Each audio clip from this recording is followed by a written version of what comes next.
Hey everyone, Kate and Fiona here, and joining you for this week's Facebook Live, where we're digging into the conversation around innovation and our work around core confidence and small acts of confidence. And I think this is a really valuable one as we talk with organizations around, I guess, the business case or the value proposition of women coming into the Acts of Confidence program.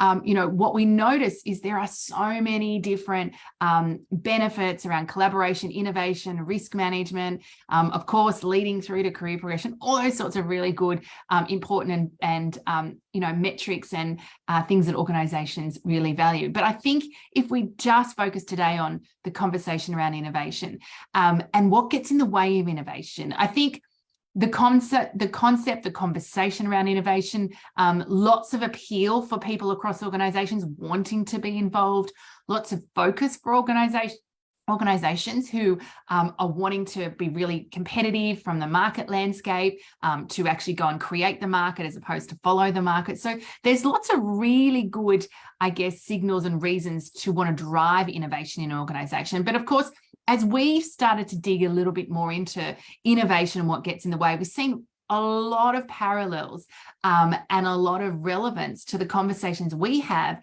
in the Acts of Confidence program. Yes, I love that innovation is so prized and seen as something sexy. We're always in conversations where people say we want our people to be more innovative, we want them to be more collaborative, we want them to be able to do all these great things in service of the organization's objectives and goals. And here's the thing, most of the people in the organization want to do that too. But a lot of the time, it just doesn't feel easy or safe enough to do that.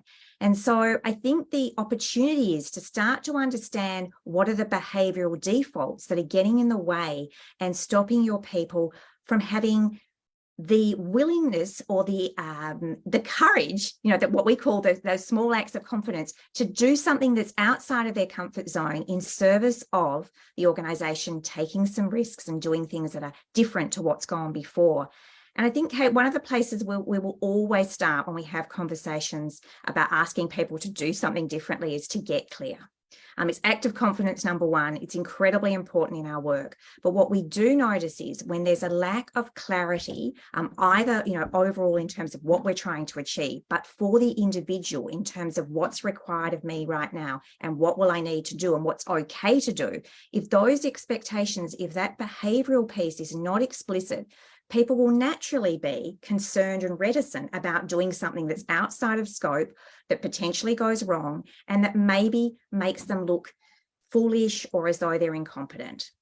Yeah, I think, what we're doing in providing clarity is creating certainty, right? Because innovation on some level, by definition, is uncertain. We don't know where we're going.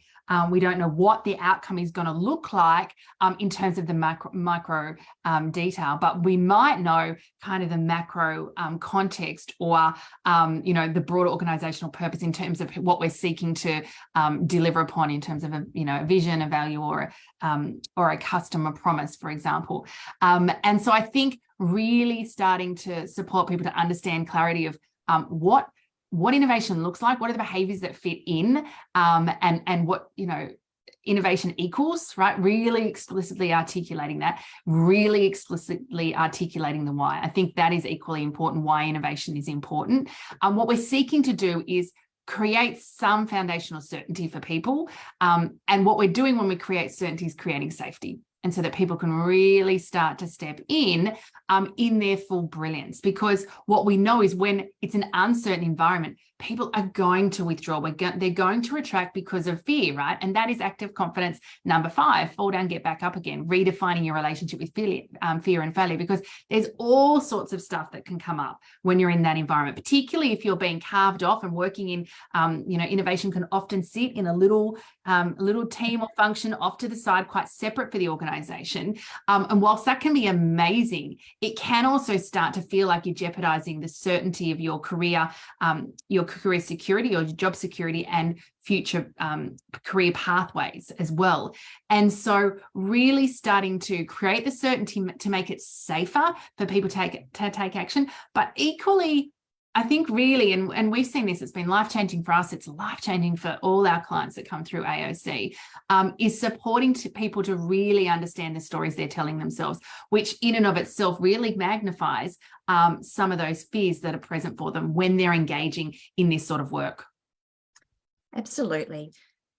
People want to do a good job and they want to feel part of something and they want to feel as though they belong. And that can be a bit of a double-edged sword, because often we're worried about this failure and this fear of getting things wrong because it will make us on the outer, it will make us feel as though we don't belong, we don't fit in, and that can feel really uncomfortable. So to some degree, there's a really important piece for leaders here to be willing to tolerate some level of failure, some experimenting, some test and learn, some trying. You know, this really requires all of us thinking about our relationship with fear and failure and thinking about the ways in which we could do something differently and what that might look like. And what's the small thing I could do now? Not that's going to be, you know, potentially catastrophic or really difficult, but what's the small things that I could try and test and just look at what happens there? What's the intel I can gain? Even if it doesn't go perfectly, even if it doesn't work out, I've still learned something.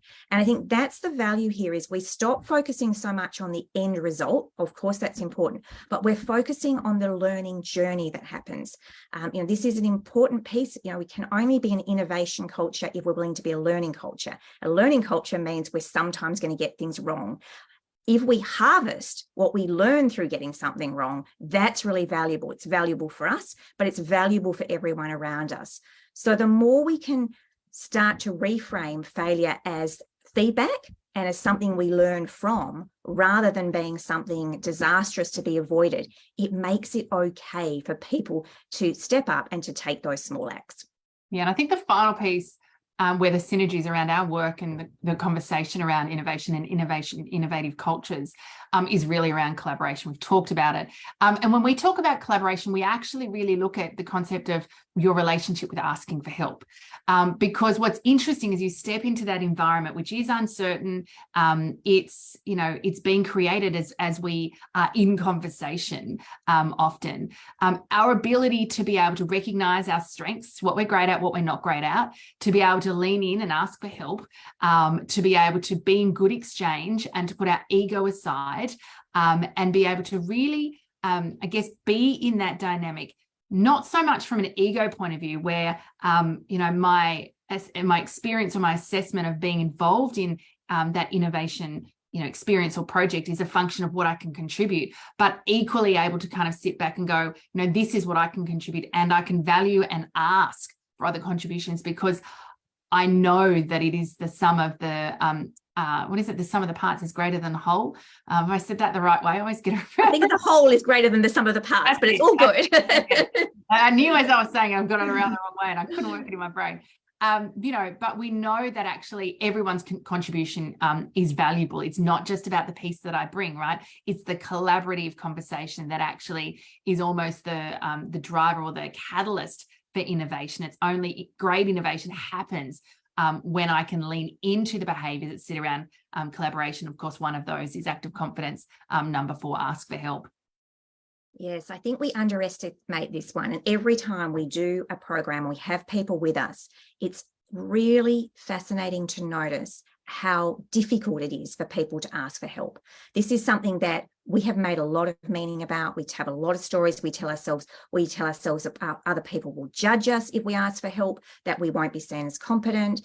And it gets in the way of moving things through quickly. So if you want your organization to be able to, you know, do this thing called innovation, to be able to harness all the great intel ideas, contributions that people could make, it's first making it okay for them to ask for help and to do that in a way that's constructive and feels as though it's part of a good dynamic and a good exchange, rather than I'm palming work off or I'm delegating in a way that's unhelpful. So there's some really nice subtleties here I think we get into that are important, and also just starting to question, where is it that I'm not doing this? Why am I not doing this? And what's one small thing I could do just to start to change that? So lots to dig in. too regarding innovation, how we start to drive innovation cultures. We've got some really good thought leadership we've started to dig into. So we'll make sure the links to those articles are below as well. If you would like to go deeper with your relationship with core confidence, visit our website, coreconfidence.com.au. If you want to follow us on Facebook, lots of great conversations like the one we're having today over there in our video library.